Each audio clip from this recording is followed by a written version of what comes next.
আজকে আমরা সবাই জানি যে আজকে ধানতেরাস। তো সবাই ধানতেরাসটা অন্যরকম আর আমারটা অন্যরকম। আর সবাই যে ধানতেরাস আজকে আরেকটা পুজো আছে সেটা হচ্ছে পূজার নাম জানি না। দাঁড়াও মনে করে আশ্বিনের পথ। আজকে হচ্ছে আশ্বিনের পথ, আরো অনেক অনেক নিয়ম আছে অনেক আর। তো আমারটা একটু আলাদা করে আমি সকালে গেছি 10টার সময় দোকানে গেছি। তো ভাবছিলাম দুপুরবেলা আয়া পূজা টুজা দিমু। তো দুপুরে আর আওয়া হয়েছে না, দাদারা কই জানি গেছে গা। এই যে গেছে আর আয়া না, আর আজকে দোকানে ভাই তার একটা ভাই নাই, কারণ ভাই গেছে পূজা আর সরি বিয়াত গেছে। তো তার লাগে আমি আর দুপুরে বাইতে পারছি না। আমি বাইতে আছি 5:30 বাজে। 5:30 বাই আয়া সেটা বিশ্বাস করতে না কতলা কাজ যে আমি করছি তোমরা কইয়া বুঝাতে পারতাম না। আজকে দোকানে অনেকটা চাপ আসলো, কারণ দাদা কিছু কাজ দিছিল, ওই আমি একা একা করছি। তারপর বাইরে কিছু কাজ করছি, মানে এত কষ্ট হইতাছে। তো ওখানে রাত্রে 10টা অব্দি টাইম আছে। তারপরে সারাদিন দোকানে কিছু খাইছি না। তো এত খিদা, দাদা ডাইতাছে না, দাদা গেছে স্বর্ণ কিন্তু না খিদা কিন্তু গেছে গাইতাছে না। তারপরে এবার ভাইটা আইছে, ভাই একটা আইছে 5:30টার সময় আইছে। আমি লোক আমি বাড়ি আইছি, আইসা তো অনেকটি কাজ করছি। আর ভালো লাগতেছে না, খিদা আমার পেট জ্বলে যেতেছে। এবার আগে খাইয়া স্নান করুম, স্নান করে বাজারে যাবো। তো কিছু পূজার জিনিস কিনুম, আইনা সেটা পূজা দেবো। তো আমারটা আমরা যারা কর্মস্থলে থাকি তারা মানে মন মতো চাইলে আমরা পূজা করতে পারি না, কিন্তু করতে ইচ্ছা করে করি, কিন্তু মনের মতো করতে পারি না। তো ভগবানের যতটুকু দিচ্ছে এতটুকুই করতেছি। তখন আগে খাইয়া লই আর কি। তো দেখো এই তরকারিটা হয়েছে মানে তেল মশলা ছাড়া, শুধু নারকেল দিয়ে মানে সবজিটা রান্না হয়েছে। আর এটার মধ্যে আছে হয়েছে তোমার গিয়া ফুল তেঁতুল জলপাই, এটা এই দুইটা জিনিস মাস্ট দিতে দিব।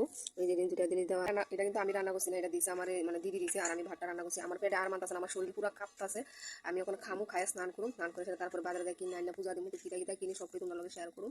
তো তোমরা এত বছর তো পাচ্ছি না কিলিগা, কারণ কিলিগা আমার ভগবান জানে যে এত বছর কিনে পাচ্ছি না। আর ওখানে যেহেতু পারতাছি ওখানে করতেছি, আমি আমার টাকা দিয়ে করতেছি।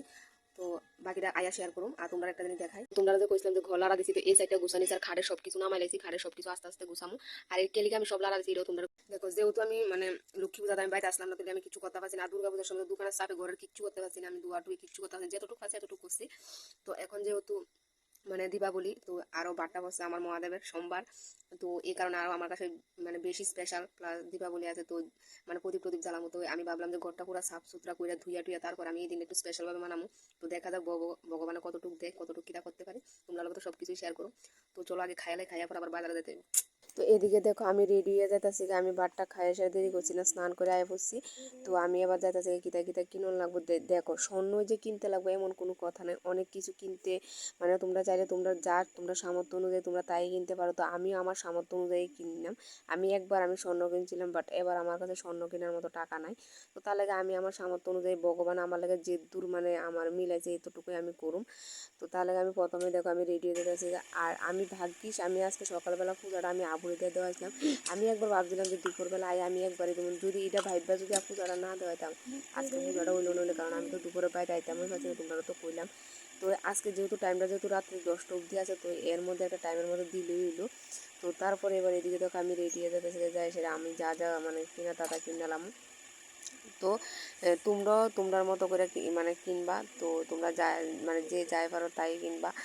তো তারপরে এবার দেখো আমি রেডি হয়ে গেছি রেডি হয়ে সেটা এবার হচ্ছে আমি যাবো বাজারে। তো বাজারে যাই সেটা এরপরে দিয়ে আবার আমি অনেক কিছু কিনে আনছি। তো তোমরা লোকে দেখো আমি শেয়ার করতেছি, যেহেতু আমি বাজারে গেছি রাস্তা দিয়ে হাইটটা। তো তার লাগে আমি সবার প্রথমে এসে ঘরের মধ্যে মানে চেঞ্জ করে ঘরে শান্তির জল দিচ্ছি, প্লাস নিজের উপরও মানে শান্তির জল দিচ্ছিলাম, মানে হাত পাটা তো ধুয়ে আসলাম। এবার এদিকে দেখো এটার মধ্যে হয়েছে ধনিয়া আর হচ্ছে লং। আর তারপর এরা হচ্ছে 5টা চারাবাতি নিচ্ছি আমি একবার দীপাবলির লেগা, মানে ঠাকুরের সামনে দেওয়ার লেগা। আর এদিকে হচ্ছে মিষ্টি, মানে ঠাকুরের লেগা প্রসাদ আর কি। আর এটার মধ্যে হচ্ছে কর্পূর। আর এটা হচ্ছে আমার লেগে আমি একটা জিনিস আনছি, তো ভাবছিলাম বাজার থেকে শেয়ার করলাম বলে। আর এটার মধ্যে আছে একটা ইয়েলো কালারের কড়ি, মানে হলুদ কালারের কড়ি আর কি, এটা অনেক শুভ।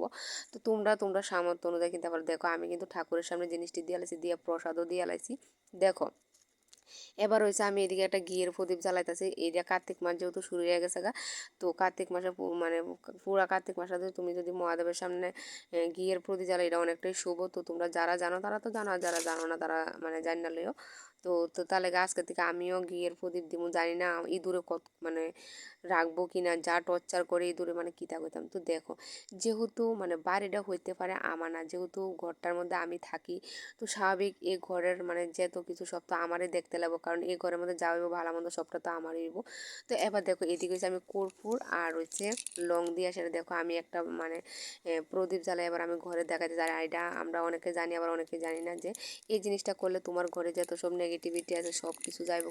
তো তোমরা এরকমভাবে মানে গিয়ে মানে কর্পূর দিয়ে সেটা লং দিয়ে সেটা এটা দেখায় সেটা তোমরা কিন্তু ছাইটা রাখবা না, এটা একদম বাড়ির বাইরে ধুইয়া ফালাই দিয়ে আইবা। আবার প্রদীপ ফালাই দিও না, মানে এই জিনিসটা ফালাই দিয়ে আইবা।